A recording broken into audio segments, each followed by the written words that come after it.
महाड तालुक्यातील नदीपात्रातून सुरू असलेल्या नियमबाह्य आणि अनिर्बंध गाळ उपशामुळे स्थानिक रस्ते पूर्णपणे उद्ध्वस्त झाले असून प्रशासनाच्या या मनमानी कारभाराविरोधात छावा संघटनेचे संस्थापक अध्यक्ष मुदस्सीर पटेल कमालीचे आक्रमक झाले आहेत। जलसंपदा विभाग आणि महसूल विभागाच्या संगनमताने रात्री अपरात्री नियम धाब्यावर बसवून हा गाळ उपसा सुरू असल्याचा थेट आरोप करत हा प्रकार तातडीने थांबवला नाही तर तहसील कार्यालयासमोरच रॅटल उंदीर मारण्याचे औषध पिऊन जीवन संपवू असा खळबळजनक इशारा त्यांनी आज दिला आहे। मिळालेल्या माहितीनुसार महाड परिसरातील नदीपात्रातून गाळ काढण्यासाठी प्रशासनाने संध्याकाळी 6 ते सूर्योदयापर्यंतची वेळ निश्चित केली आहे।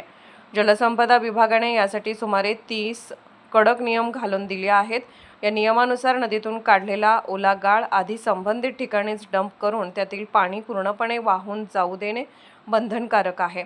गाळ कोरडा झाल्यानंतरच त्याची वाहतूक करणे अपेक्षित आहे। मात्र ठेकेदाराकडून ओला आणि पाझरता गाळ थेट डंपरमध्ये भरून वाहतूक केली जात असल्याने संपूर्ण रस्त्यावर चिखलाचे साम्राज्य पसरले आहे। ओल्या गाळाच्या वाहतुकीमुळे महाडमधील प्रमुख रस्त्याची पुरती वाट लागली आहे। पाझरणाऱ्या पाण्यामुळे आणि जड वाहनांमुळे रस्त्यावर जागोजागी खड्डे आणि घसरणीचे वातावरण तयार झाले आहे।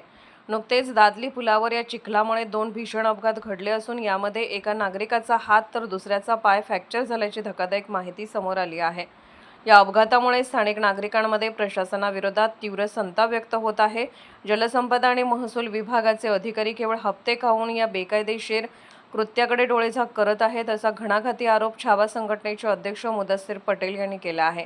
मी आजवर अत्यंत प्रामाणिकपणे सामाजिक काम केले आहे, पण आता सहनशीलतेचा अंत झाला आहे। आज संध्याकाळी 6 वाजल्यानंतर जर ही बेकायदेशीर वाहतूक आणि गाळ उपसा पूर्णपणे बंद झाला नाही तर मी माझ्या जीवाचे बरे वाईट करेन असा इशारा त्यांनी हातात विषारी औषधाची बाटली दाखवत दिला।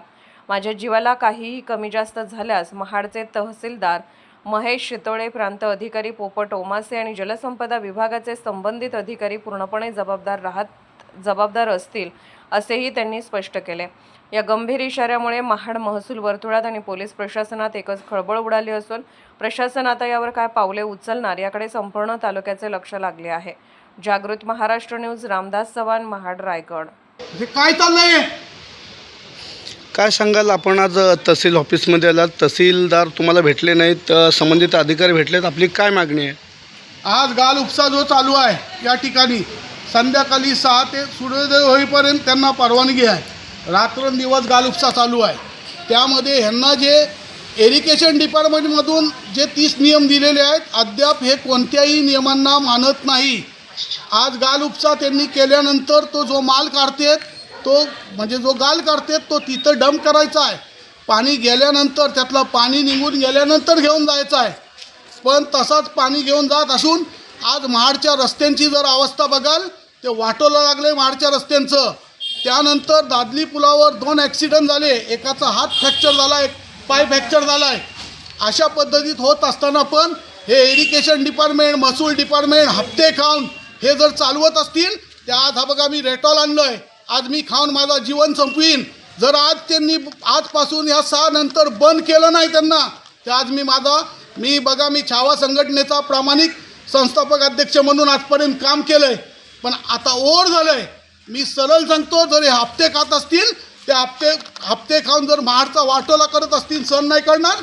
आज हा रेटॉल खाऊन जर मी हा रेटॉल खाल्ला आणि माझ्या जीवाला काय झालं ते तहसीलदार महेश शितोळे, प्रांत अधिकारी ओमासे आणि इरिगेशन डिपार्टमेंटचे अधिकारी हे जबाबदार असतील, कारण आमच्या महाडचा वाटोला लावलं यांनी आणि हे सहन नाही करणार आम्ही।